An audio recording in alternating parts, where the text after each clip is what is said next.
Hey now, we are getting over, and I am the Silver King, Adam Silverstein, here to lead you through these hard times. That with the latest WWE edition of your favorite professional wrestling podcast. That's right, Getting Over is back once again, and we are here to break down everything that happened over the last week in WWE with just under 2 weeks to go until the second biggest event of the year, or so they say. WWE SummerSlam 2025, emanating, of course, from MetLife Stadium in the New York, New Jersey area.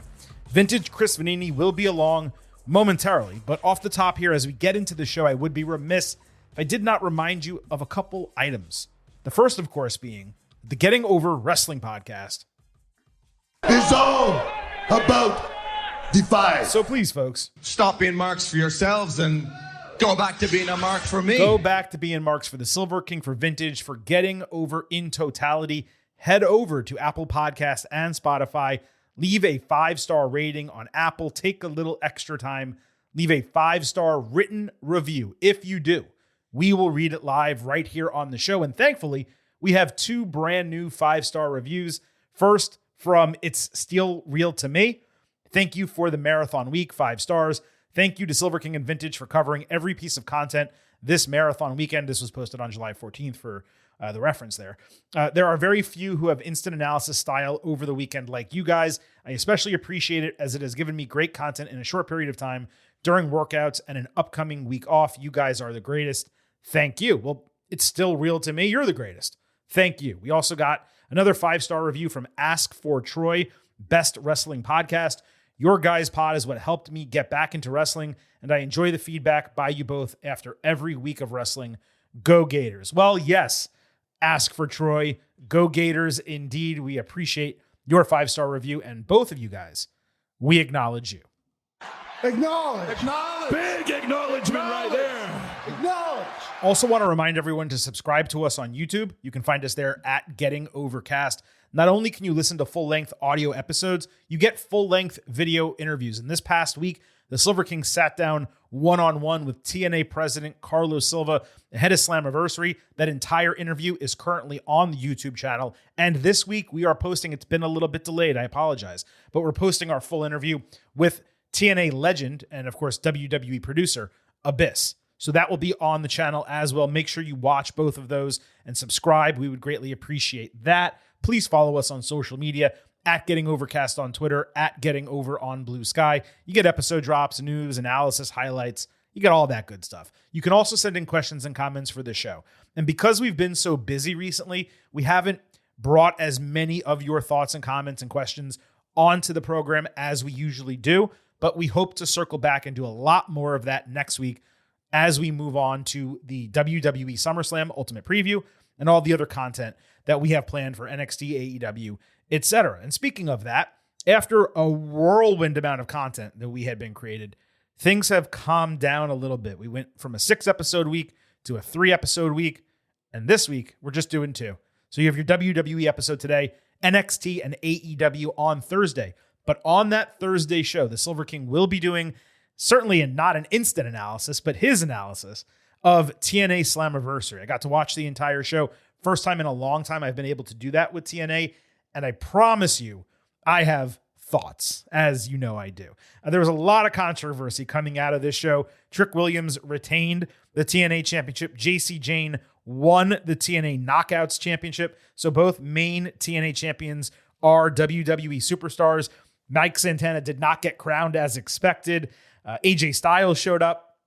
A lot of stuff happened, at Slammiversary, and we will be talking about all of that on Thursday, right before we get into NXT, and then, of course, before we break down AEW. So if you're a first-time listener, make sure you subscribe right here. And lastly, before we fully get into the show, I do need to rekindle your thoughts that I happen to love the number 5. And I sure hope you do as well, because for $5 a month or $50 for the entire year, you can become an official Getting Overhead. Just visit buymeacoffee.com/gettingover. Sign up. You'll get bonus audio, the fastest 5 minutes in professional wrestling, instant reactions to every major show, and exclusive news, analysis posts every single week. Again, that is buymeacoffee.com/gettingover. And we do have a new subscriber there as well, Brendan P. He just wrote, "Love y'all's show." Well, I'm glad you love it so much. We love that you are supporting us the way you are, Brendan. So we appreciate that, and we acknowledge you. Acknowledge. Big acknowledgement right there. Acknowledge. We now have Vintage Chris Vanini ready to join the show. Vintage, appreciate you making some time, but really here off the top, you need to atone for, I could use the word lying, let's say fibbing to our audience, saying you'd be on the entirety of this edition of the Getting Over Wrestling podcast, when in fact, you will not be. Yeah, sorry for that. Apparently, every college football conference decides to have its media days on Tuesday. I was already planning to go to Conference USA, which is here in Dallas, and I just knew it was this week, and I didn't actually look at the specific day until Sunday, and I saw, oh no, it's another Tuesday. It's only one day, and it's a Tuesday, the day we normally record. So my apologies for that. I cannot promise the next couple of weeks either, but we'll get to that when we come to it. Well, what's the deal with next week, though? Because Tuesday is going to be the, believe it or not, it's going to be the SummerSlam Ultimate Preview. I'm going to Europe next week on a vacation. My first big vacation in quite a while. Going to Italy and France. Unfortunately, not at the same time Clash in Paris is going to be there. I actually literally looked it up. Yeah.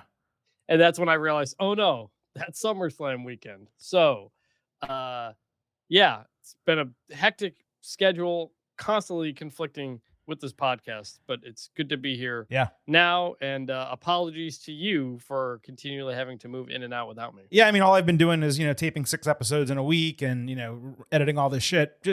I'm happy doing it on my own. That's exactly what I want here. No, listen, everyone deserves time off, and I'm glad you're getting some. This isn't time off. This is you working and going to something that I used to go to back in the day that I wouldn't say is the most fun type of travel we do, but luckily it's local for you. Chris, before we get into this, we were kind of going back and forth a bit ago about the commercial we saw during Raw on Monday night for WWE Unreal. You had a great take about it. Yeah, the clip they show during Raw is the one with I Show Speed at the Rumble, which was completely fake. Right. And it's the thing we saw live. Right. It wasn't even new footage. It was during the Rumble. That was what they showed us. So I'm very mixed on this every time. At first, I hated the idea of it. I don't like the idea of going into talking about writing and stuff like that. But then we got a commercial that was like, no, it's talking about the wear and tear the athletes have to go through. I'm like, okay, that I can kind of get behind. But now we're doing the I Show Speed clip. And so I'm just like, I have no idea what this is going to be. It seems to me like the concern here was much ado about nothing. It seems like it's going to be almost exactly what Hard Knocks is in that. And it's, by the way, produced by some of the same people where, you get a look at what the GM and the coach and, the staff are getting done and doing in the background decisions they're making. Sure.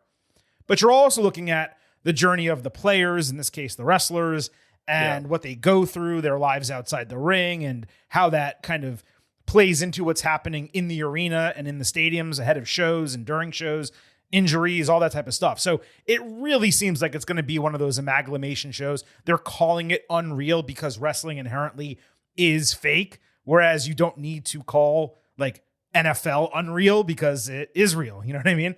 I'm way less concerned about this after seeing all these trailers and little teasers.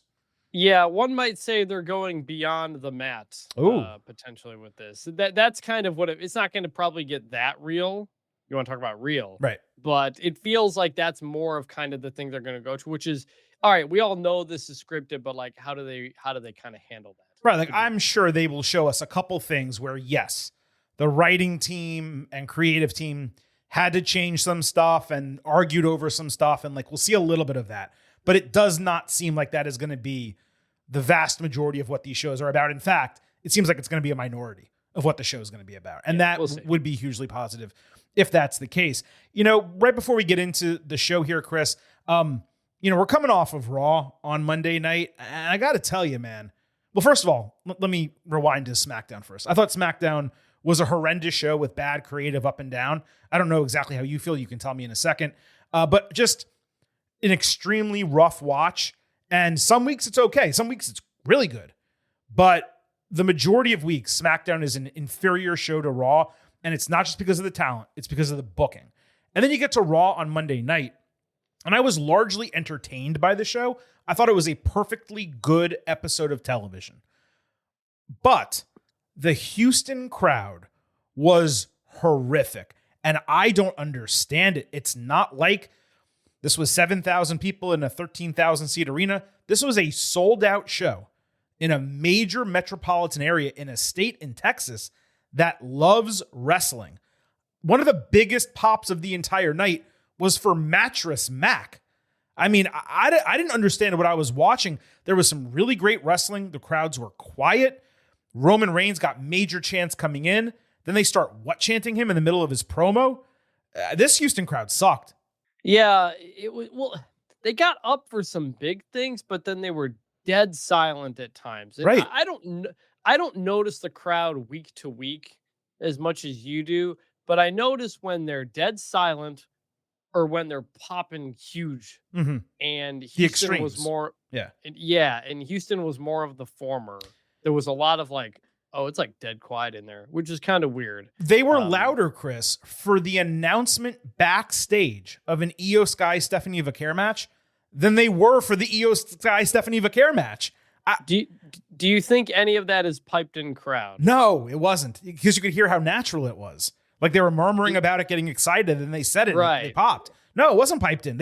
That was legit, and they popped in many other spots. And they chanted, "This is awesome." They chanted, "Holy shit!" at one point. I think they chanted the F word and actually got bleeped. Holy shit was free of a bleep, but the F word, of course, did get bleeped. And so no, there were parts of that. Rhea Ripley, when she came out, they went wild for her. There were many parts of the show where they were crazy loud and you felt 13,000 people were in that arena that you were watching on television. But then during matches, when major moments and cool moves were happening, it's like everyone was on their phones. I couldn't even understand it. Yeah, it was odd. All right, look, we got a lot of show here, and we only have Vintage for a reduced amount of time. So let's not waste any more of it. Let's move into our full breakdown of Raw and SmackDown, kicking it off as we always do by sliding into the main event. This is the main event. John Cena, Cody Rhodes contract signing. That was the main event of SmackDown. Cody entered and signed immediately. He talked about not flinching throughout all of his successes since returning to WWE, but he admitted he did flinch at WrestleMania 41 against Cena. Rhodes said that this was one match for the rest of his life. Cena sat down saying he had bad news.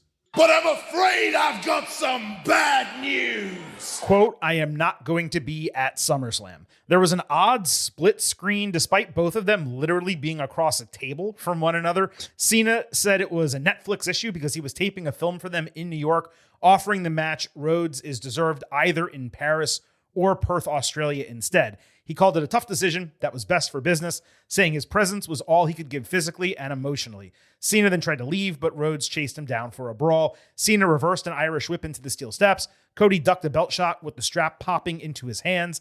He drilled Cena in the head with it, put him on a table, and held the contract in his hand while hitting a basic splash through the wood. Then he put the pen in Cena's hand and forced him to sign the paper. At this point, I'll remind you that given this happened on live television, it would never hold up in court. It's inadmissible. You cannot sign a document like that under duress, but it's wrestling, it's stupid, and it's fun, so I digress. Cody then screamed in Cena's face as he was passed out that the match was going to be a street fight. Now, I didn't necessarily mind the concept behind this segment. I felt the execution left a lot to be desired. This is a WrestleMania rematch that wound up being pretty hot on the go-home shows in April. I believe this was Cena's lone appearance before the go-home SmackDown 2 Fridays from then. And there was no aggression, no talking down to Cody, just real chicken shit heel stuff that, look, I know heel Cena gaslights, but because he's not going to be on TV weekly, it felt lesser than it should have been given the stage, the stakes, and two men competing for the WWE Championship. And then this is booked as a street fight, which is fine, of course, but where's the why? Is it because of what happened at WrestleMania with Travis Scott? Okay, cool. I buy that. Explain it. After what happened in April, I made sure this was a street fight. This is basic shit. It really should not be that hard. And it's really a microcosm of my problem with SmackDown on Friday night. Now, maybe I'm being a little bit more pessimistic about this because I disliked the totality of the show on Friday, but I just felt like it was lazy creative all night from the standpoint of doing stuff to do stuff without adding that extra layer that makes it meaningful. Now, despite my criticism, let me be clear that a street fight, really any type of stipulation, was the right decision for this match. Another basic one-on-one between them, it would have been rough as hell, and the opening for shenanigans is important because of all the different possibilities as to how this can end. Would not be surprised if we see Cody bleed here. At a minimum, I expect a bevy of weight belt shots. Other positives. I presume this was not intentional. I laughed at Cena saying he couldn't make it to SummerSlam because he's taping a movie in New York when SummerSlam is in New Jersey. That was either a plot hole or purposeful to kind of amp up the heelishness. Cody's splash off the ropes while holding the contract, I thought that was legitimately hysterical. And Cena was actually really solid overall, just being a straight up gaslighting douchebag. But it was like a 6 out of 10 execution, Chris, instead of a potential 9 out of 10. Agree. There's parts I like and parts I didn't like. First off, like I always say, if you have Cena in the building or any part-time star, use them as much as you can. Only getting him for the last 10 minutes of the show is such a waste of time, especially if he's not going to be on television anymore until SummerSlam. Like, at least we had that one a couple weeks ago, where he was backstage arguing with Aldis and like just doing stuff. Instead, it's one segment. That always bothers me. 2, they didn't get into the story of themselves at all, really, because they went to the chicken shit stuff. And I don't like that either. Like, Cody, I'm sure Cody will in the ensuing weeks explain why he has to get the belt back, why it means so much, why he has to save wrestling from John Cena, yada, yada, yada. But so many of these promos in this Cena run are not cut in front of Cena. And so instead we got a basic wrestling shtick instead of the one opportunity to tell the story between these two guys. That is what is very frustrating. As for the rest of it, the stuff Cena was saying, I found odd. Like, yes, I'll still fight you just at another pay-per-view. Like, if you're gonna like do the thing where I'm too tired to fight you, just never wrestle him. Well, no, because he's saying I just can't do it this time because I have a conflict and it's too much for me. Like, he's dragging it out. That's the whole idea. Yeah, but I was just like, I feel like you could have gone further with it, or just be like, I'm too tired. I'm considering retiring now and ending my reign and leaving with this. And then Cody attacks him, makes him sign it, so he has to keep fighting. Like, I don't know. I feel like that specific was a little bit weird. But then the rest of it, like, I like the gimmick of Cody making him unconsciously sign the contract. Like, that's a funny pro wrestling thing. Absolutely. Like, I was actually I was totally fine with that. And that's why the larger point of the show on SmackDown was a lot of like old cartoony type of wrestling shtick, like the Jacob Fatu stuff we or you will get into. Some of it worked, some of it didn't, but I think that's why the show felt a little off compared to normal and just kind of random. But I like the back half of this Cody Cena thing. Didn't love the front half, nor kind of how it came together. And as for Street Fight, yes, he didn't explain it. I'm sure he will explain it next week. But it felt like just like throwing something on there late. You know what I would have loved? I like, because like it's completely illogical that John Cena is the WWE champion, a Hollywood star. He has lawyers and agents and all this. And he'd come to the ring and a contract would be put in front of him that he hadn't read, or that there was a stipulation in it he didn't know about. So what I would have loved potentially is Cody splashes him and then he gets the contract and he goes to Adam Pearce, who was in the ring, who was filling in for Nick Aldis. And he goes, "Hey, Pearce, why don't we make this a street fight?" And he goes, "That's a great idea." He writes street fight on the contract. He initials it, gives it back to Cody. Then Cody forces Cena to sign it. Like, at least there it's explained, because there were weapons and there was, the belt and the table were used and all that type of stuff. Well, we have had situations where Pierce or Aldis has said that doesn't. It was the Rhea Ripley thing. How did that work around WrestleMania? She just tried to sign the contract instead of someone else, which you can't do. That's right. But if you're the general manager and you have that document, you can add a stipulation and then put your initials next to it. and get the guy to sign it. And that's it. Like that you're allowed to do that. Yeah. It has to get redrafted after the fact. And a lawyer, any attorneys who are listening, you can confirm whatever. But I believe what you can do is get it signed, initialed on the amendment. And then it has to get redrafted and then ratified again. But at that point, he's already signed it. He'd look like, a loser to kind of let that go. So I'm just saying that's an option. And again, it's wrestling, so it doesn't have to be perfect, right? But at least that would have made a little bit more sense than just it being a street fight without Cody expressing why. Or maybe what you do is you have Cody. Maybe what you do is you have Cody, when he goes to sign it immediately, he cuts a promo first. And he's saying, John, you may not know this, but this is a street fight. I'm not going to let what happened to me at WrestleMania happen again at SummerSlam.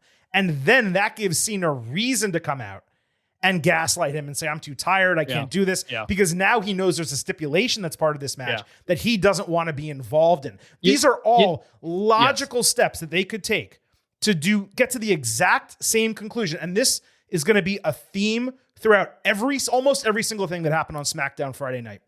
There are logical steps and orders of operation that were just missed on this show. And it's not the same thing on Raw. And it just leaves me wondering what the hell is going on with Blue Brand Creative.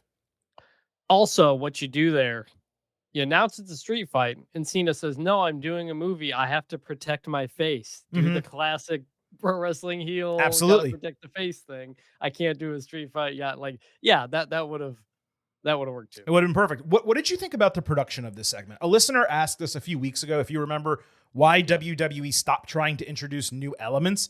Well, they've been doing stuff in the cold open recently. They've stopped just having everyone walk in, which is cool, which is what we wanted. They're still not doing the camera, tracing the person all the way to the ring. I don't know why they've stopped doing that. Every once in a while, that would be cool. But during this segment, there was an odd telenovela style split screen during the contract signing. Again, despite both dudes being at the same table, it was so odd. I kept watching the turnbuckles in the middle of them that were blurry, and I kept waiting for them to come together, like the DVD icon in the office. Everyone's waiting for it to kind of hit the corner of the TV. I kept watching it the entire time. Like, are these going to come together at some point or not? That combined with some other elements of this, I don't know. I just thought it was produced strangely. Yeah, the dissolving transitions too. That I wasn't sure if it was like an error, or like a production. No, that was error purposeful or something like that. But it was a little strange. I'm glad they're trying new stuff. Maybe don't do it in the main event with John Cena and Cody Rhodes. Like, work it out before and then go to that. Do you have any other thoughts on this before we move on to Raw? No, other than just I wish that we were getting more. Essentially, for that being the one thing, I think that's the big. Oh, actually, I guess technically Cena will. I was looking on the go home. Cena will be at the go home SmackDown on August 1st, and they'll probably cut promos and all that. And that is technically 48 hours before their match, so it's not immediately the day before. Yeah, and that'll be fine if they get those promos. Hopefully, Cody gets to cut one solo by himself next week. That's powerful. It really stirs us because I don't feel stirred. This is a SummerSlam main event. If it was a one-night show, I'd feel let down by it. But it's a two-night show, and I still feel let down by it. There's no story yet in Cody Cena. And now... Well, there's story. There's nothing fresh. It's not fresh. Well, I'm saying they're not telling the story. We know the story because we saw it. Right. But they're not really, recounting everything. They haven't taken us through, I don't believe, a highlight package reminding us what happened the first time around. That would have been a good thing to have before this segment, because look, I missed Raw last week and there was some things that happened that I was just not caught up on. So just a little bit more of that for the people who aren't watching every single week. It remains unbelievable to me that you have Cena and Cody, two of the, what do you want to say? 4 best promo guys in WWE right now. And the majority of the builds to their WrestleMania match and their SummerSlam match have been gaslighting and segments not involving one another, as opposed to tearing each other down. The one time we got that on the road to WrestleMania, we said, holy shit, where has that been? And they still have not gone back to it. Correct. Oh, I remember the thing I was going to say. A street fight doesn't even benefit Cody because the whole thing was that Cena had more people. He had an extra person who helped him win, and he won with a belt shot. Normally in that situation, the face would go cage match. We got to keep everybody away, but they're already doing it. Well, remember what I said last week about R-Truth. Right. It's going to come into play. I'm just saying, like, unless presumably Cody has that plan, but it's not like, oh, of course, Cody wouldn't say because of what happened last time I needed a street fight, because the street fight would have hurt him. The other interesting element of it is that obviously the WrestleMania match did not have a stipulation, right? And the whole thing about Cody is that he didn't pull the trigger and quote unquote cheat, right? Yeah. By using the title in a match that didn't have a no DQ stipulation. So what they've been building toward is Cody saying, I'm ready to pull the trigger now. I'm not going to let you get one up on me again. But now it's a no DQ stipulation. So if he uses the title, he's not breaking the rules. That makes sense. So what's he learned? Yeah. So he hasn't learned anything, right? He's not doing anything out of school. He's just, This is what I'm talking about. A little bit of explanation. And, maybe they'll do it after the fact, but just like a little bit of logic here. It's really frustrating. It should not be this difficult to book Cena and Cody. It really shouldn't be. It feels like they literally just said, all right, we're going to do Cena Cody again. And hey, let's make it a street fight and just go. Just guys go out there. Yeah, go out there. John gaslight him a little bit. And that's what it's going to be. Maybe they can save it in the next 2 weeks. It's really just the build for this is really disappointing. Coming out of a bad WrestleMania match too. I mean, no, which had a bad build too. Like this is the last time these guys are. This is probably the last big Cena American Stadium show that he'll do. It is. I guess maybe Survivor Series. He'll be at Survivor Series. Yeah, but that's a baseball stadium. It's not a football. It's a baseball stadium. Yeah. But and we're not. This should have been an epic all-time thing between the two of them, and it just has not been. It's crazy that this is literally a passing of the torch feud. Yeah, and they are not executing it well for a variety of different reasons. We all just the whole. We'll get into this. Well, maybe not for the ultimate preview because I don't know where I'll be. We'll figure it out. But this was the Rock Cena thing that whole year leading up to WrestleMania 28. They did via satellite stuff. Cena would make jokes about it. There was heat to that and just real stuff going on. And it feels like everything they've done with Cena Cody has been so generic and just corporate. And Cena's talking about the fans all the time. And it's just just do pro wrestling, man. Why you gotta try to make it weirder than it is? Yeah, there was actual animus between Cena and Rock. I mean, that was part of the reason why that was so hot. Cena really rankled him, and Rock was pissed about that, and so on. Obviously, they imagine it, but imagine if Cody had tried to actually rankle him. Of course, that's what we're saying though. The Yeah. one time they actually went after one another. That's what I said 5 minutes ago. When they got the chance to do that, it was the best part of the entire WrestleMania build, not just for their match, for any match. And then they just didn't do it again, and they still haven't done it since. And it's just and it felt why in Rock Cena, it felt who's the face of this company? Who's the future of this industry? That's what Cody Cena should be, not Cena ruining wrestling because he hates the fans for some stupid reason. Really, you don't need to make this more complicated than it is. Yeah.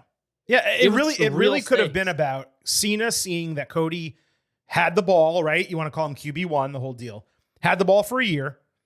Didn't think he was doing a good job, not capable of leading WWE into the next era. So he needed to come back, win the title, and retire it because Cody can't do the job. And the whole storyline could have been about Cody proving that he not only can do it, but he can do it, let's say, better than Cena. It's right there for you. Just Cena was worried Cody was going to become one of the greatest ever. And Cena driven, he has to break Ric Flair. So he has to have the record by himself by any means necessary. And he did that. That's why. That was my whole thing going into WrestleMania was he should be driven to do whatever it takes to get 17. And that's not what they did. They did the fans booed me 10 years ago and just kept hitting you over with that. It's not I'm the greatest ever and I'm going to show you and I don't care what all of you guys think and just have him go crazy.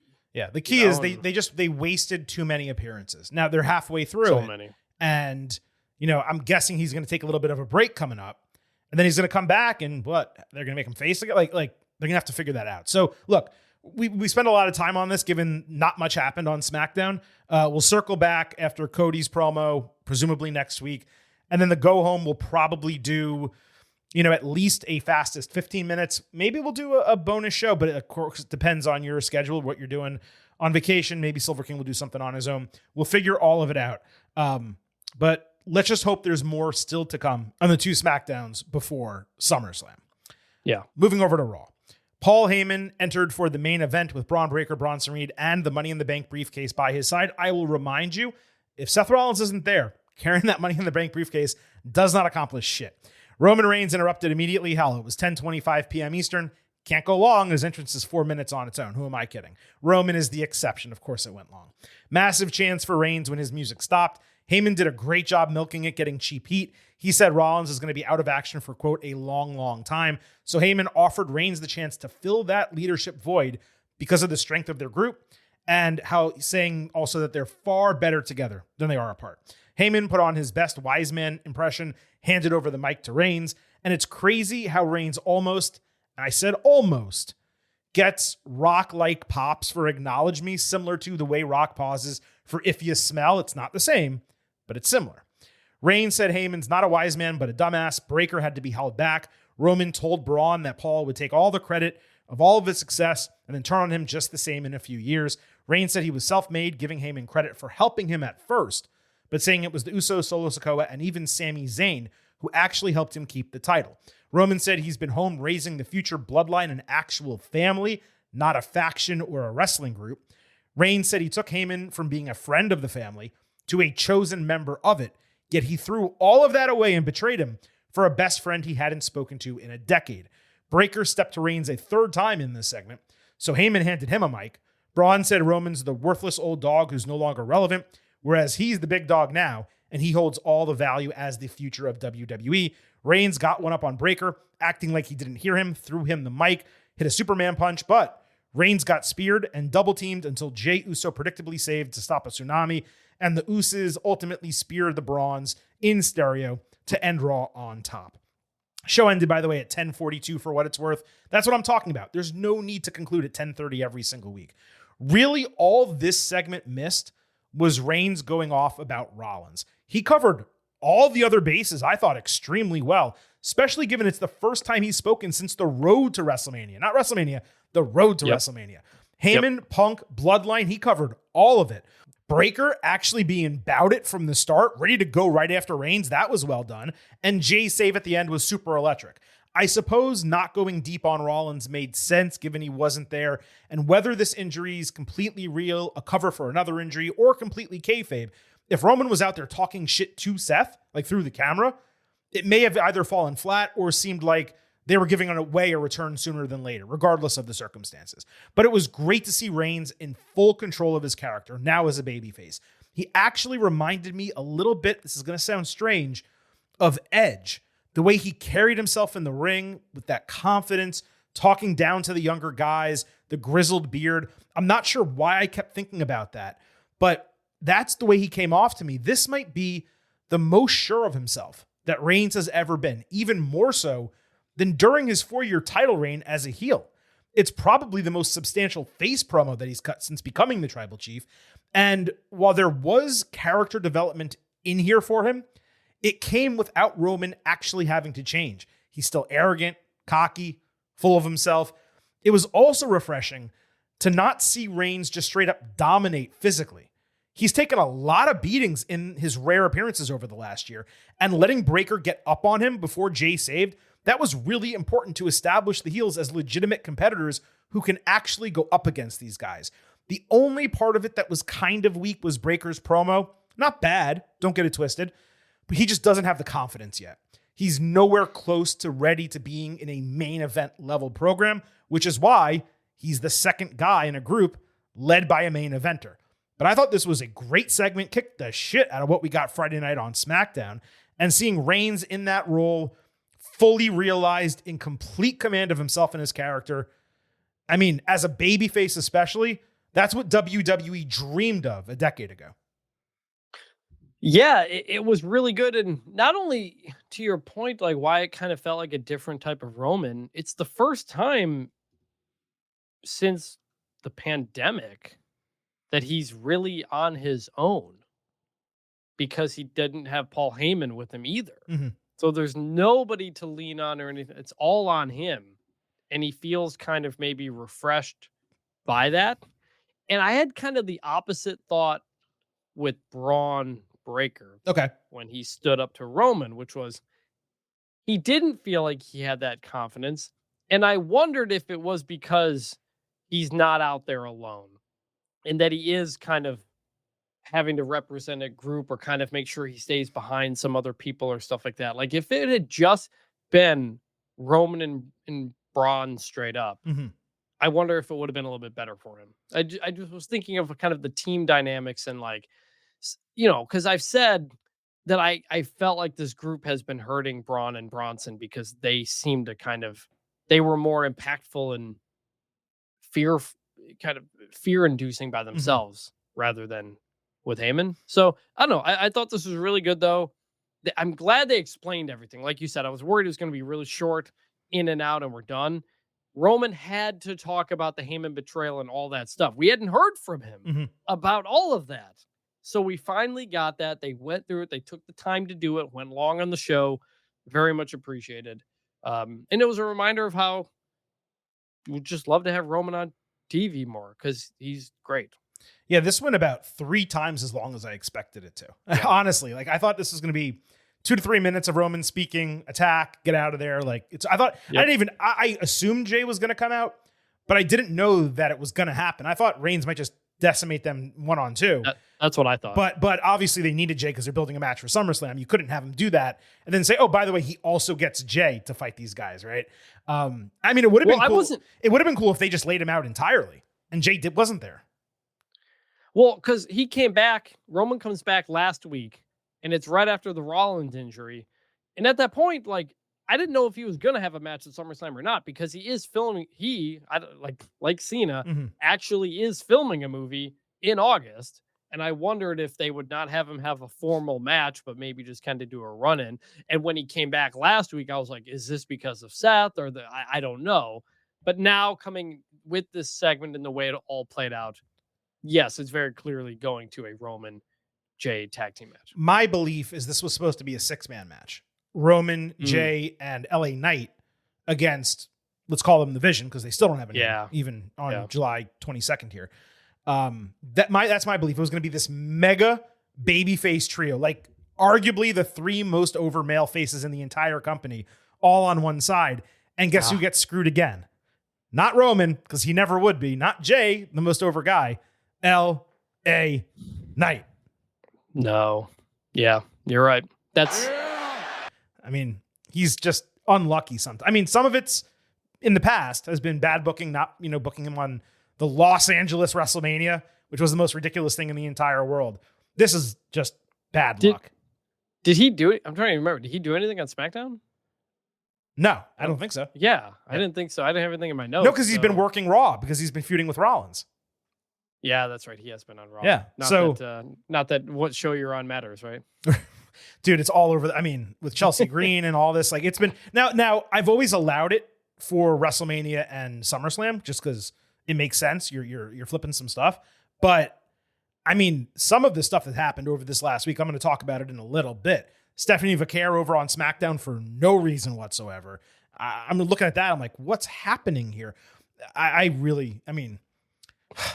I was so angry watching SmackDown on Friday night. But let's go back to this because I have plenty of time to talk about that. Regarding Breaker, I'm not trying to suggest that he won't be hugely successful or even in this feud he didn't, or this moment on Monday night he did anything wrong. He didn't. He cut the promo. And Roman called him like the future of the company. Yeah. He cut a fine promo in the moment to the best of his ability. My guess, it was a little bit scripted. And he was probably, in reality, a little bit intimidated. That was one of the biggest, if not the biggest, moment in his career on a mic. 13,000 people, sold out show, standing across from the number 1 guy in the entire company. You're not saying one line because Seth Rollins is there. You're leading this promo segment for your side. He got it out. He sounded fine. You could just tell the conviction and the confidence wasn't entirely there because guess what? I forget how old he is. I think he's 26 or something like that. He's young and inexperienced. And this is just like when they tried to push Roman Reigns as a main eventer too early. He wasn't ready for it. And Breaker's not ready to be that. Now, that's not how he's being pushed. He's not being put into the main event right now. But he is going toe-to-toe with the main eventer in WWE. And the difference in them, it showed. It was not that dissimilar from Reigns and Cena. I want to say in 2017, I might have gotten that year wrong. I think it was correct. No mercy. The build to that. Now, it's different because Cena dressed Reigns down and embarrassed him. And Reigns didn't do that here. Everything he said was completely in storyline. He took care of Breaker, no question about it. But it was similar in that you saw the differential in experience and ability. And Braun's going to get there. But in 2025, he's nowhere close.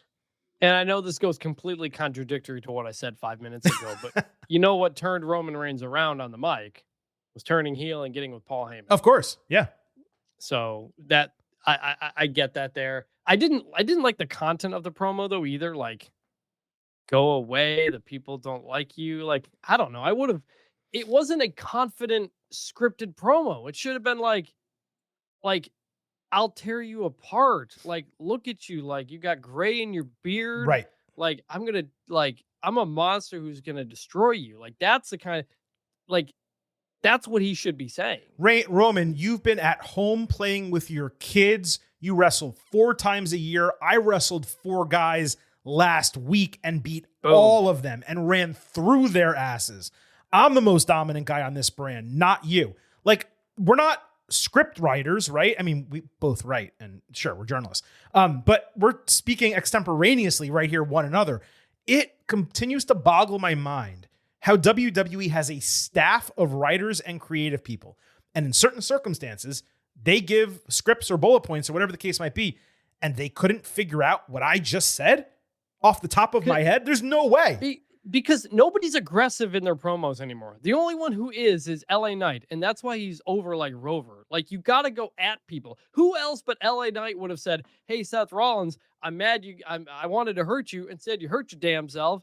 And like nobody else would say that. Right. Now I want you healthy because I want to hurt you again. Yeah, like, we need aggressive promos. Everybody's just way too passive. The women are too sarcastic. I always say that. It's like, this is a fighting company, man. That's what these conversations should be about. Yeah, no question about it. Are you looking forward to this assumed tag team match that we're going to get? Because I am. I'm really excited about it. I think Reigns and Jay teaming is going to be cool. The Brawns together have proven to be awesome. And I think the fact that you have a couple veterans with a couple younger guys, and I know Bronson Reed technically isn't young, but he's young on the roster. It's going to be potentially a star-making moment for the heels going up against Reigns and Jay, because I think they're going to get a lot of offense. And I think Braun Breaker especially is going to have a huge ability to show out in this match. Yeah, I'm very excited for it. I wouldn't even rule out them winning. If you're trying to like pivot, without Seth, if you want to boost these guys, have somebody pin Jay and then like go after the tag titles or something. Like, I don't know. Like, I wouldn't rule it out. My other question though, is this a night one main event? It is not a night one main event. By the way, let me just say, if LA Knight was in this match with Seth Rollins, then I could actually see that because I could see Knight losing. I don't see either of these guys beating Jay or Roman. I can't imagine. The other option for main event's probably Punk Gunther. It's got to be. Right. It has to be that for 2 different reasons. One, just because of the star power of Punk, and he's challenging for a title. Yeah. And 2, the potential for the catch, and if this Rollins injury is either fake or in place of another more minor injury. There's no way it's fake, right? Like, this keeps being like thrown out there as like a Here's what I'm going to say. This is what I'm going to say. Historically, when someone gets seriously hurt, especially when it happens live on television, they turn around on TV and they tell you, Liv Morgan has separated her shoulder. She's going to be out indefinitely. What else? Bronson Reed, they showed the X-ray or the MRI, whatever it was, of the thing in his ankle that he shattered. He's going to be out indefinitely. Here's the spot where he got hurt, and this is the culmination of it. With Rollins last week, it was, we don't know. We weren't able to do tests. We weren't able to do the MRI despite being with Dr. James Andrews in Birmingham, Alabama. This week, all we got was Heyman saying he's going to be out for a very, very long time. Not what the injury is, not any type of timeline. I'm not saying it's fake. I'm just explaining that what they're giving us on TV is not definitive at all. There's no footage of him with the doctors. Michael Cole is not doing a cut from the announce table saying, we've learned that Rollins actually tore his ACL. He's going to be out of action for at least 9 months. They did that with Ilya Dragunov. Nothing. But they showed the replay when it happened. Yeah, they showed it from Saturday to the next Monday, but that was it. They had to scramble to finish the show. Like, my thought is maybe it's still like TBD how bad it is. Like, is it a tear? Is it a slight tear? It's been 10 days, dude. Yeah. What? It's been 10 days. Yeah, but like Seth was also hosting like the Rich Eisen show, I think, and like said he's going to be out for a while. I think he was at Evolution too on crutches. He was, yeah. I saw something. So like, I don't know. Like the way Saturday nights, like, do you think it's possible, Chris, what happened at wait. Do you think what it's possible happened at Saturday night's main event was real, but in the time since they have learned it was not as bad as they thought? I legitimately believe every single possibility. I believe he suffered a serious knee injury live on television. I believe he has a minor knee injury that they kayfabed into looking like a serious injury live on television. That I don't believe. Or I believe that he has no injury at all and it's been kayfabe from the entire start. I don't believe it's been kayfabe the whole time, just because of how weird and the way everything played out at Saturday night's main event. I think that was real. Now, is it not as bad as they thought? I think that's possible. I mean, but the way he reacted and the way that match ended, I mean, you have to think it's some type of ligament tear to a degree. And maybe maybe he got lucky and it's just, I don't want to say anything anatomically incorrect. It's just an MCL and not an ACL, and it's a partial tear, not a full tear. Like maybe that's possible, right? But my thought is, you and I, we cover football primarily, and there's a lot of athletes who need to get arthroscopic knee surgery that only keeps them out for 2 to 3 weeks. Yeah. And what I'm wondering is, what if he has a knee cleanup that he needed to get done? So they covered for it with that spot at Saturday night's main event, kept him off TV for 3 weeks while he recovers with that. And that's in 3 weeks, SummerSlam. He's healthy enough to not work a match, which he's pulled out of, but run in, cash in the briefcase, hit a single stomp, win the title, and then not wrestle again for 4 more weeks. Like, I believe that is plausible completely. The second part of that, yes. To do that to LA Knight, to do that on national television when you're trying to like put the show out to explain that this is like real, what these athletes go through, it would just like, it would make you not be able to trust anything. And I know it's pro wrestling. But this is kind of what we talked about going into WrestleMania 39, the kayfabe 2.0, where it's so difficult to work people in 2024, back then, 2023, that you kind of need to go to that next level. I got the years wrong, 24 and 25. That you need to go to that next level and try to do something that really, really throws the wool over someone's eyes, and running a spot like that at Saturday night's main event, that's how you do it. I don't think it's distasteful. Let me put it that way. I've seen people say, well, I don't know if I like that. It's wrestling. I mean, yeah, I'm not. No. I'm. Yeah, they can do what they want. They've done worse shit. I'm just a lot worse. It's really just the LA Knight of it / NBC of it all. To me, is the thing. Sure. That's the part that, like, if this was like on Netflix or something, like, yeah, like maybe. Well, you know what else, Chris? They were that's a night they were trying to generate headlines, was it not? Yeah, but I don't think those weren't positive headlines. It's headline. It's one of the top headlines in wrestling that night was Seth Rollins injured at Saturday night's main event. Bill Goldberg retires at Saturday night's main event. And then Goldberg tearing the company apart for cutting his speech off. Yeah. The vibes were not good coming out of. No. And you know what? I didn't even remember to mention that today. Like, I don't have a news segment scheduled or anything. So just while I still have you, let's briefly talk about that. So he goes on Ariel Helwani's show. Yeah. And he basically, somewhat ripped WWE, saying that he was happy with his retirement, the way the match went. He actually apologized to Gunther for no selling his chop, which I thought was very mature of him, because I didn't even read into it that it was a negative. I just thought it's Goldberg. Of course he can no sell it. That's okay. Yeah. I didn't have a problem with that at all. But then he goes on to say, like, I felt like I was done dirty with this retirement. It should have been a 7-month build, and they cut off my retirement speech, and that was shitty. Now, I agree with the last part, because they definitely could have segmented that show where there was, let's say 2 minutes or 3 minutes at the end as opposed to 30 seconds. What happened with the commercial coming back. They also, I understand they had to end the broadcast on NBC because it's broadcast television, it's live. Right. That's fine. There was no reason for them to cut it off on Peacock. It should have been able to continue on Peacock and be available on the replay there. So I'm glad WWE eventually uploaded the remainder of the speech on YouTube. They at least did that. But it is broadcast television. And while it was WWE's fault for not timing it out to give him enough of a bumper, at the same time, I don't know what he expected. He was not going to get a 10-minute retirement speech in the main event of Saturday night's main event on NBC in prime time. Like, it's just not going to happen. He was never going to get that. And then on top of that, the whole thing of we only got 3 weeks to build it. It really should have been 7 months. This dude couldn't move. The whole lead into this is my knees are shot. I can't wrestle. I can't do it. What was he going to do for 7 months building into it? What's he talking about? I don't think he means wrestle for 7 months, but remember he kind of made the challenge on College Game Day. They did the spot in Atlanta last fall. Then he basically said he was going to have his retirement with WWE on College Game Day, and it was pretty clear it was going to be against Gunther. Could they have touched it a couple more times in the ensuing months? Sure. That's what I mean. Sure.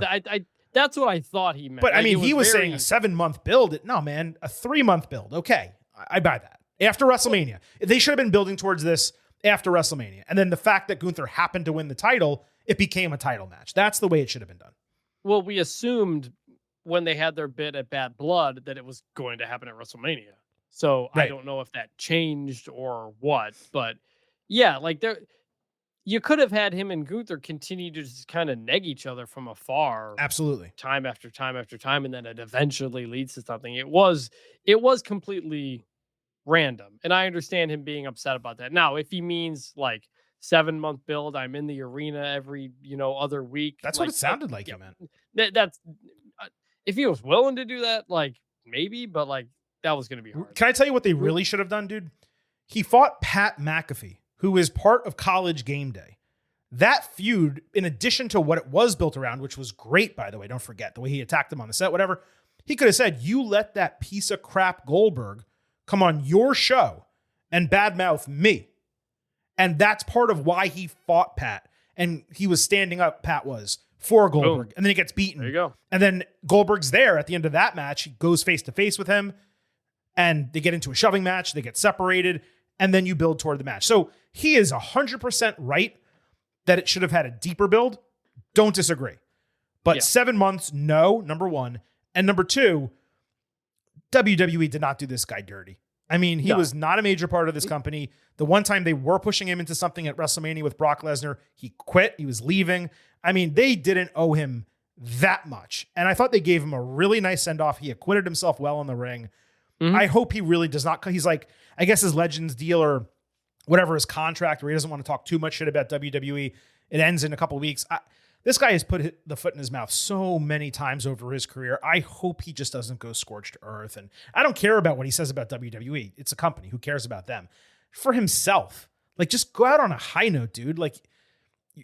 Don't be a bitter old guy. Don't be a bitter old guy. There's a lot of those in pro wrestling, and it never helps. Exactly. It went out pretty well. Let it go. In terms of the cutting off the retirement speech, my other thought was that none of it was supposed to be on television. Which would make more sense, sure, frankly. Sure. Is that he did have a 10-minute speech plan, but it would be after the show.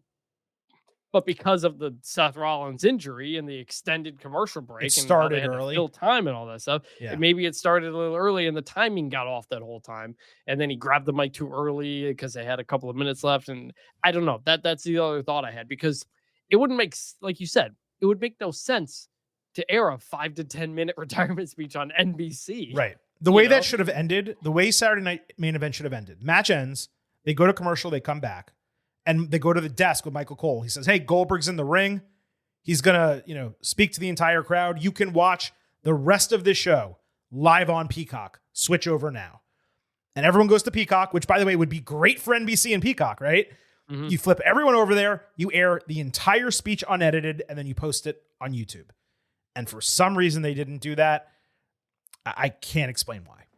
Yeah, but to that point, like, I did think, again, the timing of it all, and it ties into the Goldberg part of it too. Like, the timing of that whole rest of the show was very odd. It was.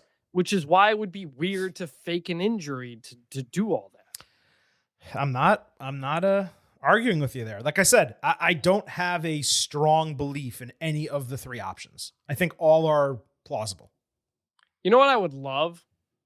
I don't love, but if it is a work, Seth comes out to cash in at SummerSlam, and LA Knight stops him.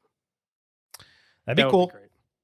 Yeah, but the problem with him stopping him is that the cash-in opportunity to prevent Punk from winning the title and then pinning Punk to win the title, so you're protecting Gunther, and Rollins gets one over on Punk, it's perfect. No, I know. Like you couldn't write it better if you. I mean, they are writing it obviously, but you couldn't script it better if you tried, and they did try. Is what I'm saying. Yeah, I don't. I mean, it's all. I don't know. Like, maybe that was originally part of a plan, or maybe because Rollins was out and we knew he is out 9 months. You gotta just belt up Punk and move forward without Seth for a while. Well, if he's out, that changes the calculus. Yeah. I mean, if he is legitimately out, that completely changes everything. So I guess we probably will know for sure. Yeah. When SummerSlam goes off the air. We will circle back to that in 1 week's time right here on the Getting Over Wrestling podcast. Chris, appreciate you giving us as much time as you possibly could. Enjoy, I guess, Conference USA Media Day to the best of your ability. And we'll circle back before SummerSlam. Yep. You know who's there, by the way, in Conference USA? Kennesaw State, the alma mater of one Braun Breaker. That is true. But none of the coaches that coached him, though. They've all moved on, right? Yes, he got fired last year. Right. That's what I thought. All right. Have a good time. See you. That's it for Chris. The Silver King will be taking you the rest of the way, and Chris will be back. We'll make sure that he is involved in the SummerSlam Ultimate Preview next week. But look, when it comes to the Getting Over Wrestling podcast, let's not forget whose show this is. This is my show. My show. So when the Silver King has the ability to go a little long on breaking down the week in WWE, he's not going to pass up that opportunity. I appreciate Vintage making the time and joining this week, but we have an absolute ton still to break down in the world of WWE, Raw, SmackDown, everything in between. And we're going to do it as we always do, in the good, the bad, and the ugly. Hey, yo. Survey says one more for the good guy. Say hello to the back. Don't sing it. Bring it. So CM Punk was the first segment on Raw. He said becoming World Heavyweight Champion was his second goal in returning to WWE, and that Gunther may be one of the best in the world, but he's the best in the world. And while he wouldn't guarantee a win, he guaranteed he would leave it all in the ring and never quit. Out came Gunther, getting pretty good heat, including "You tapped out" chants 3 months later. Gunther said they're the exact same, guys with massive egos, chasing checks and championships, except his ego is justified in reality, whereas Punk hasn't done shit, Lebowski. Gunther also said he would dominate him and choke him out, only leaving fan chants to satiate him the rest of his life. It was good stuff here, okay? I don't have much of a desire to see them get physical before SummerSlam, and with Punk, you really don't want to take that risk. Gunther needed to stand tall at least once in a confrontation. It's not often you see Punk get out-dueled on the mic, but he did here. And Gunther remains underrated in this regard, even if Punk basically allowed it to happen by not going in that deep to start and then not retorting at the end. But how many times have we said this about Gunther? He's a sneaky contender for Smack Talker of the Year in the 2025 Getting Over Awards, aka the Meaties. In terms of Punk, it was a little bit weak. I'm curious as to what he's going to do next Monday. But this is a pretty standard problem when it comes to feuding with Gunther, right? Most heels in wrestling, historically, have flaws. Gunther really doesn't. He's dominant. He doesn't really speak out of school. He cares about wrestling. He's a great champion. They got to figure out a way to give this guy some flaws. And yeah, the tap out to Jay was certainly something. And Punk could probably come over the top about the Anaconda Vice has beaten bigger and badder champions than you or something like that. But there's not really a personality flaw with this guy. He says he's great and he is great. So what exactly is there for Punk to attack the way he would a Seth Rollins or Roman Reigns, whoever the case might be? That makes it inherently difficult to build a match like this. And it does have me wondering a bit whether it main events night one of SummerSlam, especially when you have Naomi, Rhea Ripley, and Io Sky that is going to be, without question, Banger. So we'll circle back to that next week on the Ultimate Preview. Stephanie Vaquer fought Alba Fire. I understand that this was continuing a story from Raw, but Vaquer is not on SmackDown. And Nikki Bella wasn't with her. So I have no idea why this needed to happen Friday night. Completely unexplained, as with the appearances that happened last Monday. Vaquer got knees up to block a Swanton Bomb and then hit Devil's Kiss. No sell from commentary on the move whatsoever. You would have thought it was a body slam. Vaquer countered Gory Special into SVB, and she got the win in exactly 2 minutes. Piper Niven attacked after the bell. Stephanie easily evaded her. Now look, Vaquer is amazing. Fire is extremely talented. This was a 2-minute match. Why was it even done on television? We spoke last week about Evolution continuing into the first hour of Raw last Monday, then largely into NXT on Tuesday. Why are you marginalizing the women on this show and throwing Fire away like she's a jobber? Apparently, SmackDown did not get the memo that Evolution was just the start or continuation of something, not the end. This was a waste of time. No excuse whatsoever for the booking, for the time commitment, straight up in every way, ugly. 0.0. 0.0, Mr. Blutarski. Even more reason this should have been saved for Raw is that it was another episode of SmackDown without Julia, despite her being the new United States champion. She's currently in that original Lyra Valkyria zone of winning a title and then just being forgotten about. It made no sense to run this 2-minute match when Julia could have had a 2-minute segment. Instead, what we now know is that Kiana James returned to the ring in a taped match for WWE main event ahead of SmackDown. The one time we saw Julia during this show, they flew her out for this, was when they spoke backstage, she and Kiana, during a segment involving Charlotte Flair and Alexa Bliss. That was it on a 2-hour show. And I've said this before, if you feel limited with your storytelling when it comes to the TV allotment that you have, because now, by the way, it's 2 hours on Fridays and 2.5 hours estimated on Mondays, which is way down, losing a whole hour of content, then just create some extra segments and post them on social media. It's no cost. Everyone's there. The creative can be limited. You can have people do it without scripts. Post the ones that work. But there is no excuse that Julia has basically just disappeared.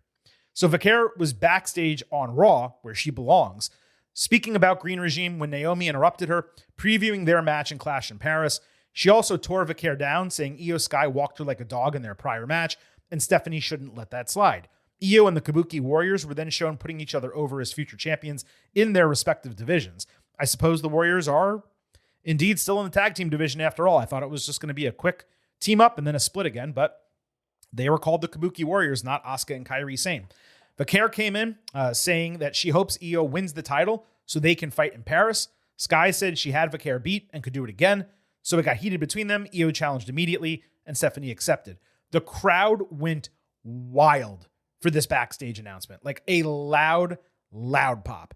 You would have never seen a segment like this under Vince McMahon, who must be rolling over in his grave watching 4 international women speaking English well enough to build a match on TV without an authority figure or an American woman getting involved to help them. What I particularly loved about this is how Naomi instigated the entire deal and then just left hands up and watched it all blow up. This was really good. I like it.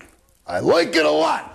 So then we had Sky against Vicaire. This main evented Raw match-wise. Stephanie didn't get an entrance, which, again, like nonsensical.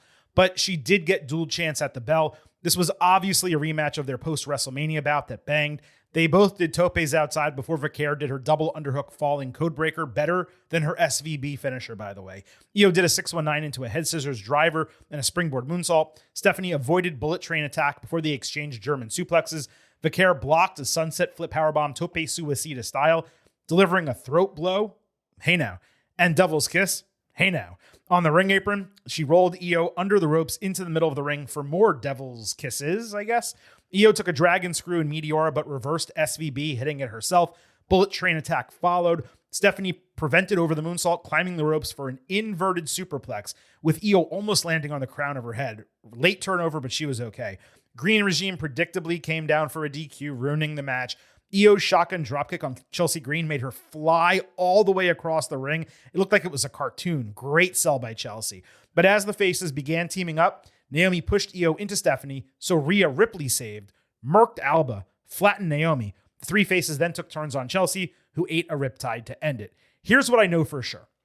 When we get the real match between Io and Stephanie, when they go 100% at full speed with a clean finish and a winner, that's going to be crazy special. The Houston crowd and the convoluted finish, it failed this match, but it nevertheless was excellent. 4 stars, A-, and that's despite them operating rather slow and deliberately. It was weird how hot the fans were for the announcement and how quiet they got during the actual wrestling, despite it being at an extremely high level. Not getting a real finish, that did disappoint, but it was obvious and expected from the second the match was made. 2 baby faces in a main event, building different storylines against a bunch of heels that would interfere. What really spoke to me about this was how many women got involved at the end and how all of them were over. Stephanie and Io, obviously. Chelsea, Naomi, Rhea. It was like a slowly building parade of pops getting louder and louder until Ripley came out.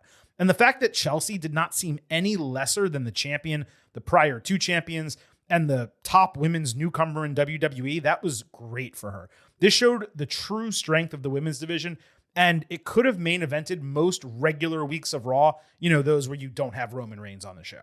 Something that's caught my eye recently, and I hate that I have to preface this, but I'm not making any judgment about this person's appearance. I'm just recognizing what I see. Anyway, what caught my eye is Ripley appears to have slimmed down considerably of late. And I'm wondering whether that's purposeful, like with what Becky Lynch did after she had Rue, or if something else is going on, like an injury is preventing her from lifting, something like that. I noticed it a couple weeks ago, but I wasn't sure it was happening. Coming out of Raw, I'm sure that something there is happening. I'm just not exactly sure what it is. Now, back to this segment. What I realized breaking it down, and this is coming out of the conversation with Chris earlier, there's a shocking lack of hate being displayed on WWE TV right now. And Naomi is pretty much carrying all of it on her shoulders. Drew McIntyre is pretty much neutered in his feud. Kevin Owens and Liv Morgan are injured. Randy Orton, AJ Styles, Damian Priest, Rhea Ripley, they're all faces. Punk isn't there yet with Gunther. Solo Sikoa is a heel, kind of a clown heel, excuse me. Karrion Kross, he isn't so much hate, but holier than thou. I guess Knight was at the hate level with Rollins, but Seth is off TV. Shinsuke Nakamura hates, but he's not on TV at all. So there's just a lack of on-screen hatred in WWE, which is what carried stories so much in 2023 and 2024. That may be one reason why the SummerSlam build feels like it's lacking teeth. And that's probably the best way I can describe it. Jelly Roll hosted Jimmy Kimmel Live last Wednesday with Orton as his guest. McIntyre interrupted the segment, fought Orton to the back. Then Logan Paul came in, insulted Jelly up and down. That led to a chokeslam through the late night desk, which straight up exploded. If Paul had gone through the desk vertically and it didn't flip over, this would have been perfect. Instead, it kind of turned to the side. You could see the crash pad. It was pretty well done for wrestling on late night. Let's not get it twisted. And given the way Orton and McIntyre got on the show, I will go so far as to actually grade it and say it was good. Now, SmackDown on Friday opened with a car accident having occurred in the parking lot involving MFT. Adam Pearce was on the scene instead of Nick Aldis, with Tonga Loa the only one bloodied. 3 fake cops then told Pearce that Jacob Fatu was a person of interest in the incident. Fatu called them punk asses, but Pearce convinced him to speak to the cops. Solo Sikoa and I guess MFT hit the ring later, saying about Fatu, once a criminal, always a criminal. Fairly pointed out that Jacob was only in WWE because Solo brought him there. A cop car then pulled up backstage with Fatu getting out, seemingly arranged by Jimmy Uso, his release, with the police saying he's not the person of interest in the accident. Jimmy attacked from behind, Jacob from the front. Jacob saved Jimmy with a tope suicida on Tala Tonga, but he immediately respawned over the announce table, requiring a 2-on-1 to get eliminated into the timekeeper's area. Fatu then dominated Sikoa in the ring, but Solo got saved from a hip attack with a chair wrapped around his neck as the faces beat up JC Mateo and Tonga Loa. Pierce interrupted as Fatu was kind of wearing at the dudes with the steel chair. He said Sikoa set up Jacob and therefore will defend his title against him inside a steel cage. Pierce then sent the cops out to arrest Sikoa, I guess for filing a false police report. I'm not sure that was totally explained. The fans loved this. The segment, announcement, arrest. And if you could turn your brain off and allow like the total ridiculousness of wrestling to wash over you here, okay, I get it. To me, this was an absolute mess. First of all, we don't even get to see the car crash, which is the most exciting part of doing something like this. Then, the cops arrest Fatu without any proof. He's out of jail inside an hour. And then Sikoa gets arrested. All of this happening in and around a major arena where there's tons of security cameras. They easily could have checked and determined who did what. And then beyond that, Pierce is randomly making a steel cage match because, I guess, jail? Right? Like a jail cell. So they're doing a steel cage. All of this inside 65 minutes of television. Maybe I was in a bad mood Friday night. This was probably the worst WWE segment involving cops that I can remember in a long time. So unrealistic, so basic, lazy, no energy, no excitement for me. I thought it was straight up bad. But I do want to give credit to one of the cops, I don't know which guy, but one of the cops and Solo who had terrific comedic timing at the tail end when Sikoa got arrested. That part was perfect. Solo, I think it was only on social media, maybe it was on TV also, calling out to Cody Rhodes, saying, Cody, help me, they're taking me away. Really effing funny. Solo remains hysterical. I continue to absolutely love him for that. Now, if you think me giving that a bad is Silver King in a bad mood, let's go ahead and talk about the women's tag team titles and what's happening creatively with them across Raw and SmackDown. Because frankly, I cannot remember being more flummoxed about extended booking that WWE has done in recent years. Let's first circle back and ensure we're on the exact same page going into breaking down these segments. So Liv Morgan and Raquel Rodriguez are champions going into WrestleMania. WWE develops a solid but rushed story around Lyra Valkyria and Bayley coming together as challengers. They run the angle with Becky Lynch, so Bayley never gets her opportunity, but Lyra gets one that they earned. They win the titles. Becky turns, they lose the titles. Okay. You have Becky, Lyra, Bayley develop from there. Liv gets injured. Roxanne Perez steps in for her. So far, so good. Logical, progressive, creative, with a tweak to the plan that ultimately fit in storyline, and with Perez has worked well enough. Then we get to Evolution. The Kabuki Warriors get reestablished. Alexa Bliss and Charlotte Flair come together in a storyline that has exceeded expectations. And then you bring in Zaruka from NXT because they're a legitimate team. Great match. Sol Ruka, the NXT girl, takes the fall. Eliminates the NXT team from contention at a minimum. But an argument could be made that, well, the other two teams didn't take the fall and they could still go after the titles, right? Okay. This is where the shit goes off the rails for me. Starting last Monday through this Monday, the last 3 TV shows. Last week, Judgment Day fought Kabuki Warriors in a non-title match. They had not earned another shot, true. But let's keep in mind, they're not only the longest reigning women's tag team champions of all time, they have the longest combined reign as champions in the 6-year history of the titles. But they get a non-title match despite being the most legitimate team in all of WWE with more wins to their name than any other combination of women. Okay, now let's get to SmackDown on Friday and the fresh content. Charlotte Flair backstage approached Alexa Bliss before the show, informing her she used her stroke to get them a tag team championship match at SummerSlam because they didn't lose at Evolution. The Kabuki Warriors didn't lose at Evolution either. Then she asked Bliss to get her back ringside for a singles match. Bliss walked Flair out with pom-poms like a cheerleader, which was something they alluded to earlier, so that was fitting, that was fun. And then we get Flair against Raquel Rodriguez, which effectively opened the show. Rodriguez stopped a Flair flying crossbody, catching and lifting her for a spinning slam. Perez distracted during a figure 8 attempt, so Bliss snapped Rodriguez's neck over the rope, allowing Flair to boot her and connect on a roll-up for the 1-2-3. This went 9 minutes, kind of short, but with a sudden finish to a larger wrestler, I'm okay with it, even if I despise roll-ups. It somewhat protected Rodriguez, and then you had Bliss and the pom-poms sarcastically cheering alongside Charlotte. That was great. Everyone involved did a good job with what they were given. So let's give the match a good, if you want, okay? But what they were given here creatively was incredibly frustrating. And this is where shit really started going off the rails. Because on one hand, I appreciate that WWE went tongue-in-cheek, leaning into the concept of Charlotte getting a title match whenever she wants one. On the other hand, I don't care that it was tongue-in-cheek. This was yet another example of Charlotte getting a title match whenever she wants one, undeservingly, which was patently ridiculous when she was a heel, and it's even more ridiculous when she's a face. What did we just say about the Kabuki Warriors? Multi-time champions, longest reigning champions. WWE gives them a non-title match on Raw.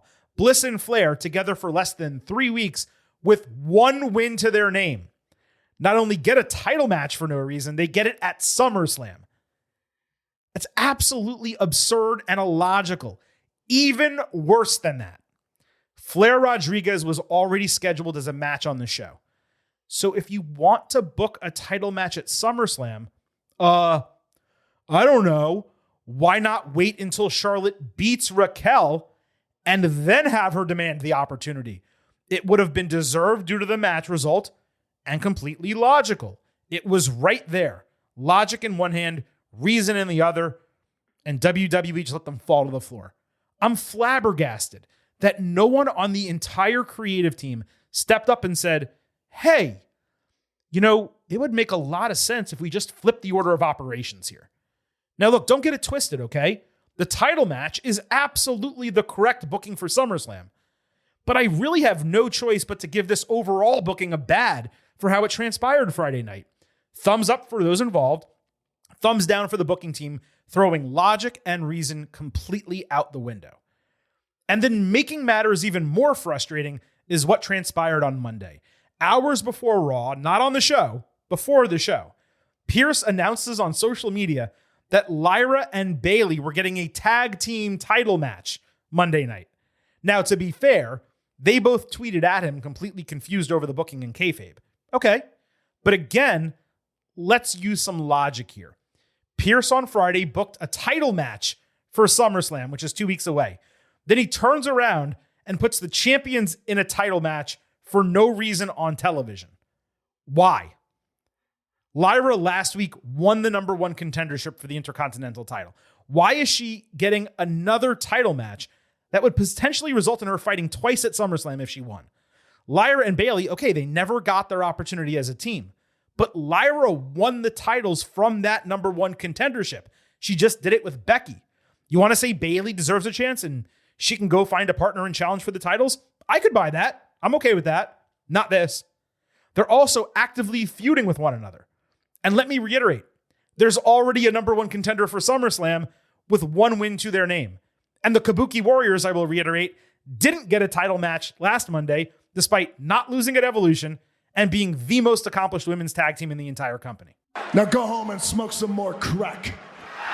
This is not nitpicking. This is not trying to find something to get bothered about, which I don't do.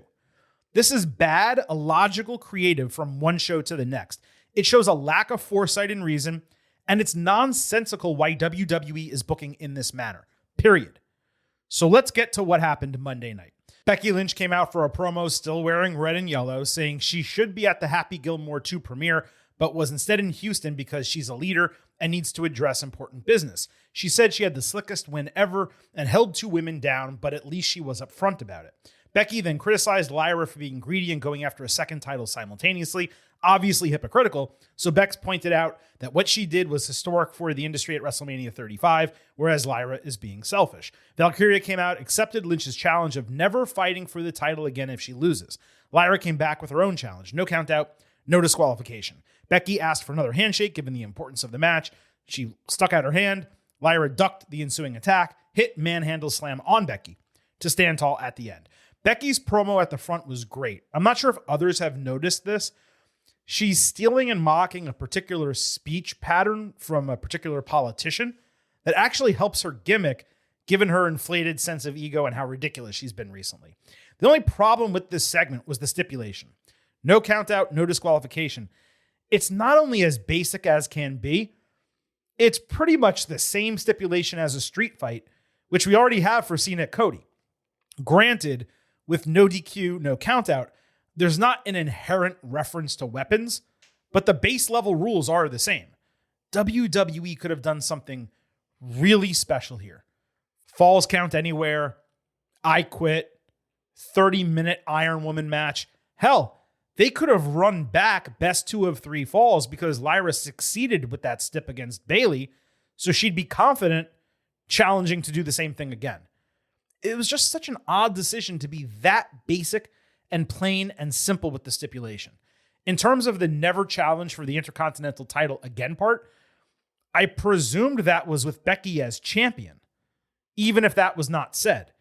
If not, and she could just never challenge for that title ever again, well, it gave away the result of the match because it would be nonsensical to keep a 28-year-old away from the most prestigious mid-card title that she established this year. So we'll see if the verbiage of that gets adjusted.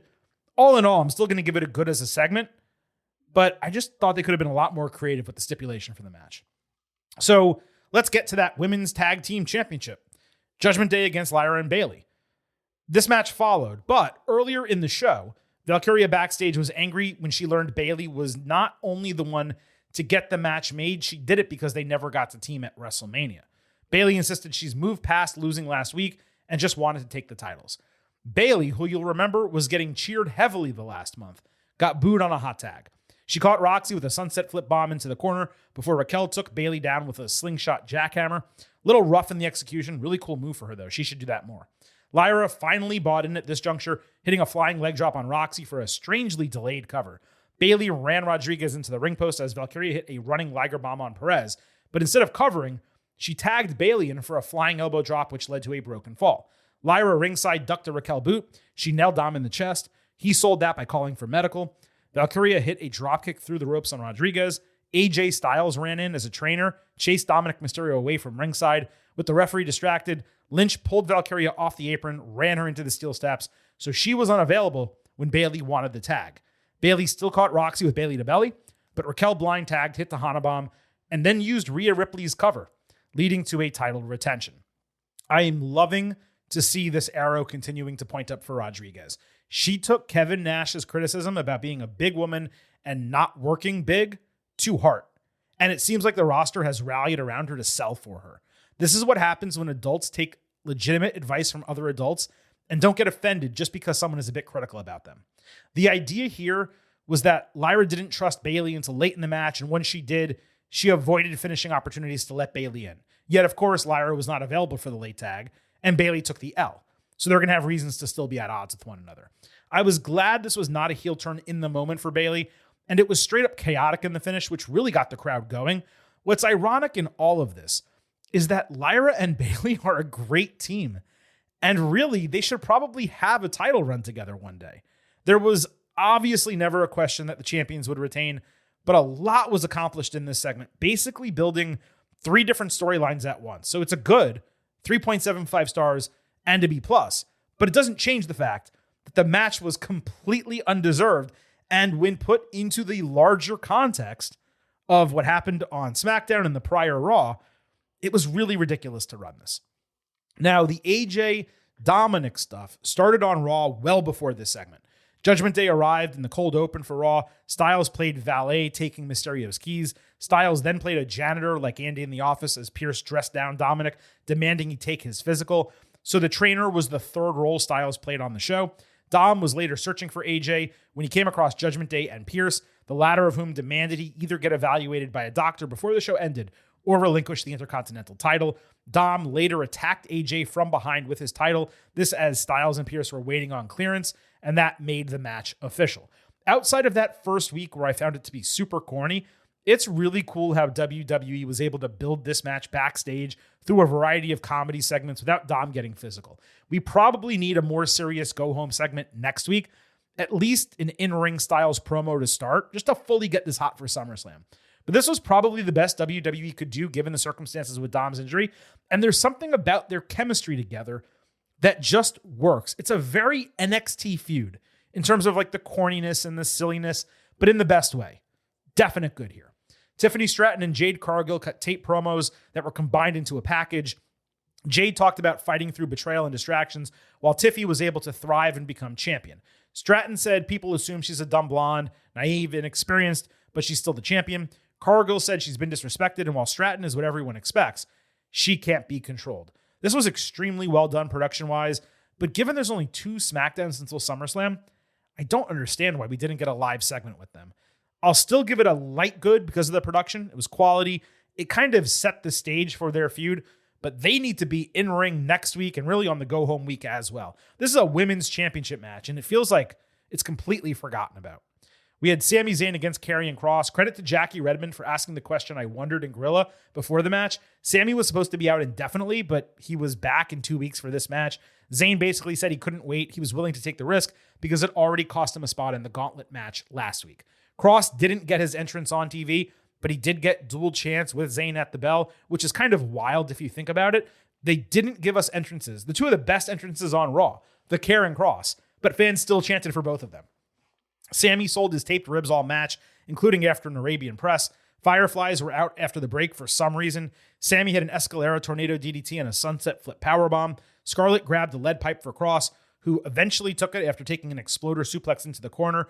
So she then grabbed Zayn's leg when he tried a Helluva Kick. That distracted the referee, distracted Zayn, allowed Kross to deliver a shot to the ribs with the pipe for the 1-2-3. He got a bloody nose on the exploder, and it was dripping during the cover, which was actually a really cool visual, especially after Scarlett kissed him and got some of it on her face afterwards. She rubbed it around. It really fit their gimmick.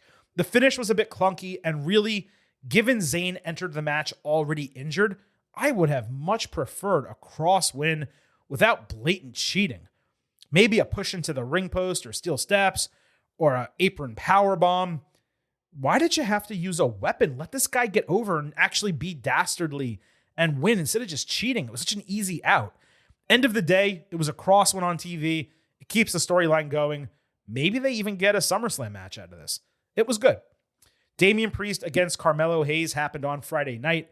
Melo gave Priest some lip backstage before the show, saying he warned him that everything would transpire as it did, which was true.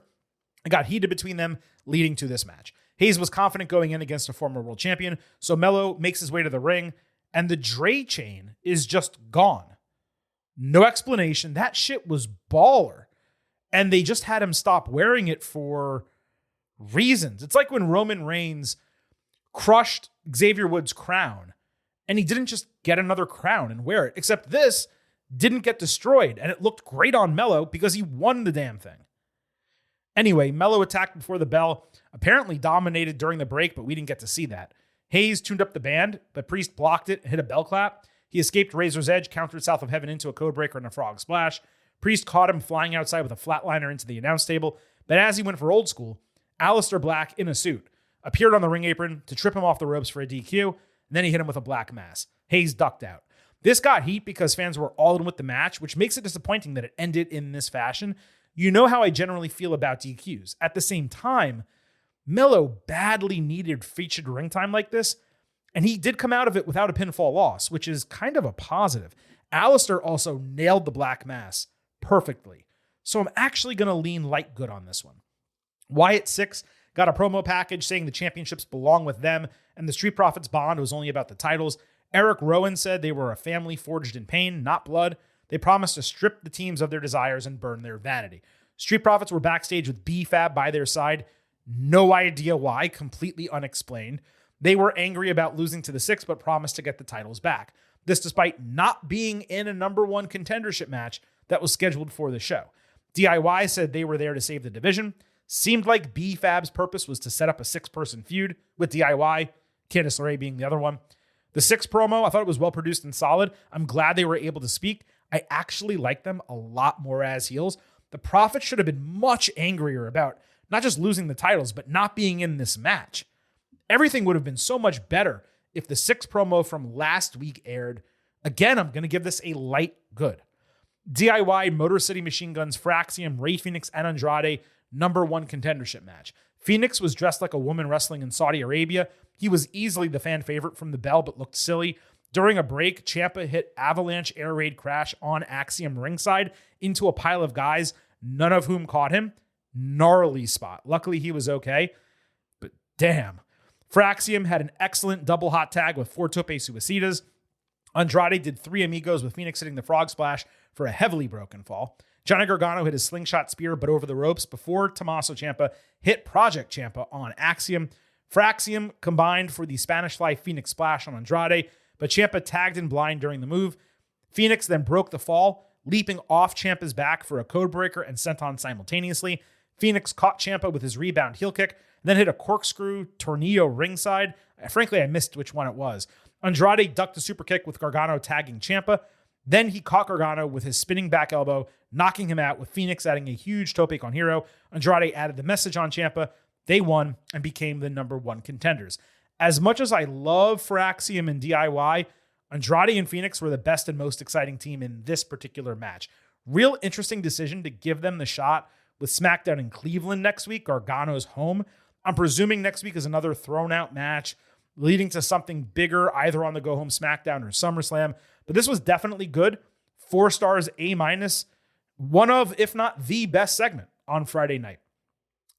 In terms of this division, there's still so many problems.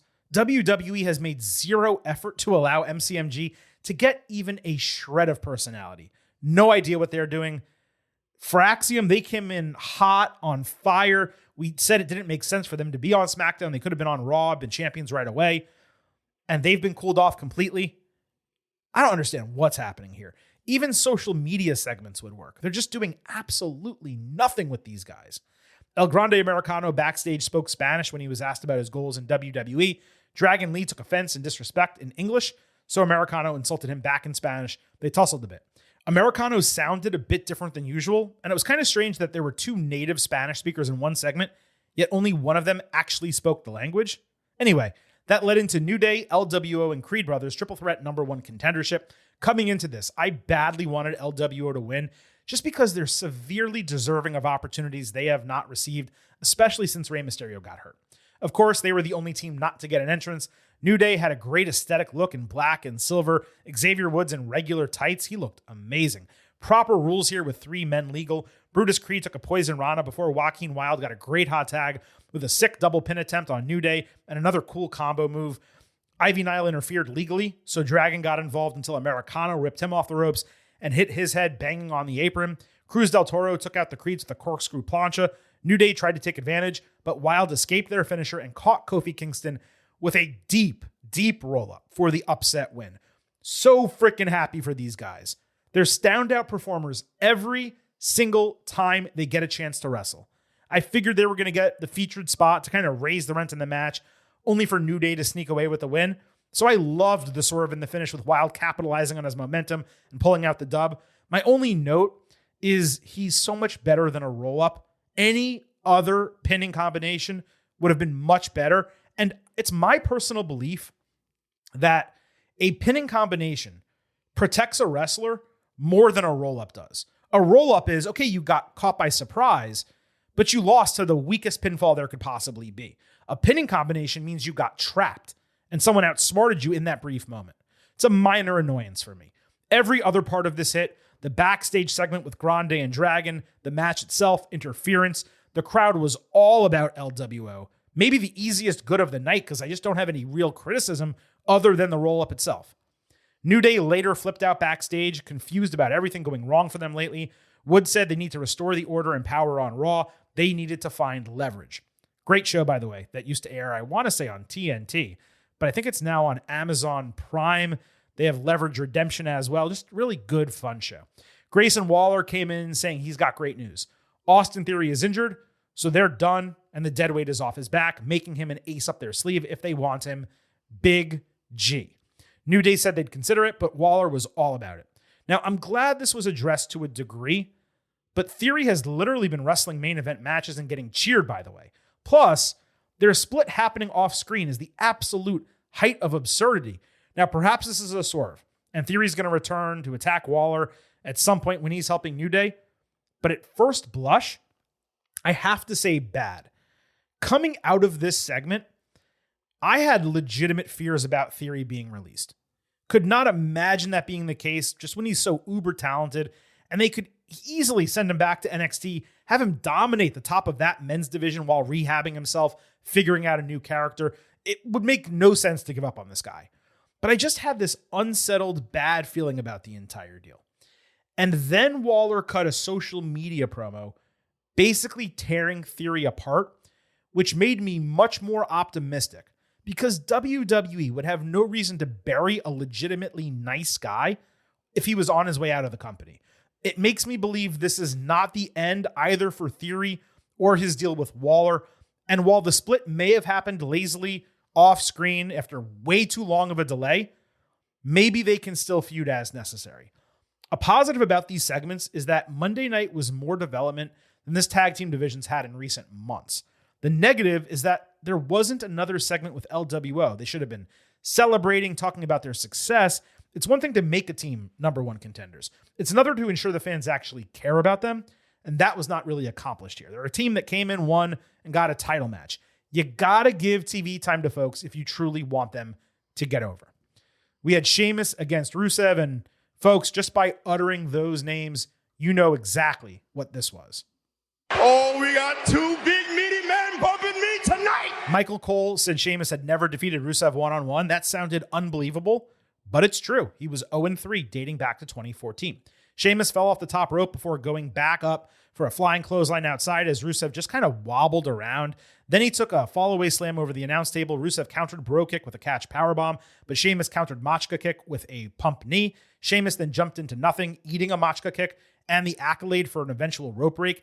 Excellent close-up camera shot of Sheamus fighting for the ropes, Rusev preventing him, hitting him in the face, raking his eyes. Rusev exposed the turnbuckle attachment again, but this time Sheamus slammed his head into it. Rusev grabbed the shillelagh as the referee tried to fix that turnbuckle pad, but Sheamus bro-kicked his head off. The shillelagh didn't even come into play, and he got the win in 15 minutes. When this started, and you know what? Even when it returned from commercial, I was thinking, man, these guys are looking every bit a combined 86 years old. But they really powered through the finish. The submission spot was not good. It was great. And this match, top to bottom. Big meaty man slapping meat. That's what I want. I would like to see another match where they have to reinforce the ring post and the beef goes flying like it should. Reinforce the ring post. The beef's going to be flying tonight, gentlemen. Because this felt more like just hard blows and kind of, just grappling with one another. And that's not bad. But I also just want to see some destruction and domination. So I hope if we do get a third match in the series and they run a best of three, there's some type of stipulation. It could be the Donnybrook for Sheamus. It could be a street fight. It could be something entirely different. Falls Count Anywhere. I want to see them go absolutely nuts on one another. 3.75 stars, B+, 4 slabs of beef, and definitely good. Trick Williams did a commercial break interview ahead of his confrontation with The Undertaker this Tuesday on NXT. He had a great line.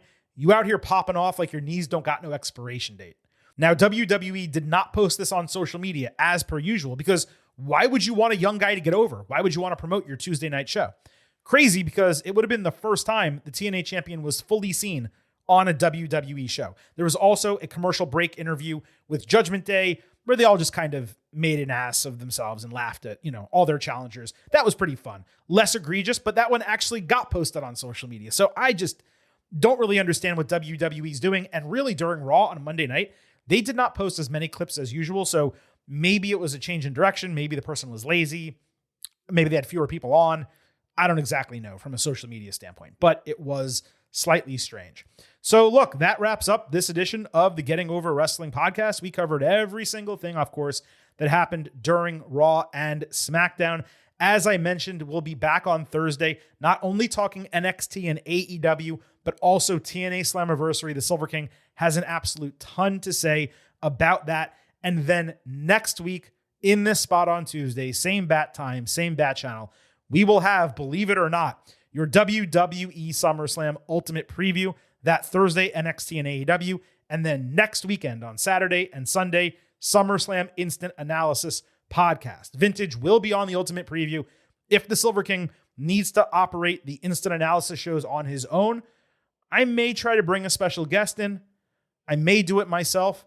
After all, as I mentioned earlier, This is my show. My show. either way, we will ensure you have the utmost performance-enhancing audio available for your earholes next week. On the way out, don't forget to subscribe to us on YouTube at Getting Overcast. Full-length audio episodes, full-length video interviews there as well. Carlos Silva, the TNA president, already uploaded. TNA legend, WWE producer Abyss, coming this week. We have more irons in the fire as well. Some really unique people we are hoping to speak with over the next couple of weeks and months. Don't forget, It's all about Defy. so head over to Apple Podcasts and Spotify. Leave those 5-star ratings on both. If you do, leave a 5-star review on Apple. We will read it live right here on the show. Please follow us on social media at Getting Overcast on Twitter, at Getting Over on Blue Sky. And also remember, I happen to love the number 5. hope you do as well. $5 a month, $50 for the entire year. You can become an official Getting Overhead. Just visit buymeacoffee.com/gettingover. Sign up. You'll get bonus audio, the fastest 5 minutes in professional wrestling, instant reactions to every major show, and exclusive news analysis every week. Again, that is buymeacoffee.com/gettingover. Appreciate all your ear holes. Thank you so much for listening to this edition of the show. For Vintage Chris Vanini, this is the Silver King, Adam Silverstein, signing off and leaving you with just 3 final words. Bye for now.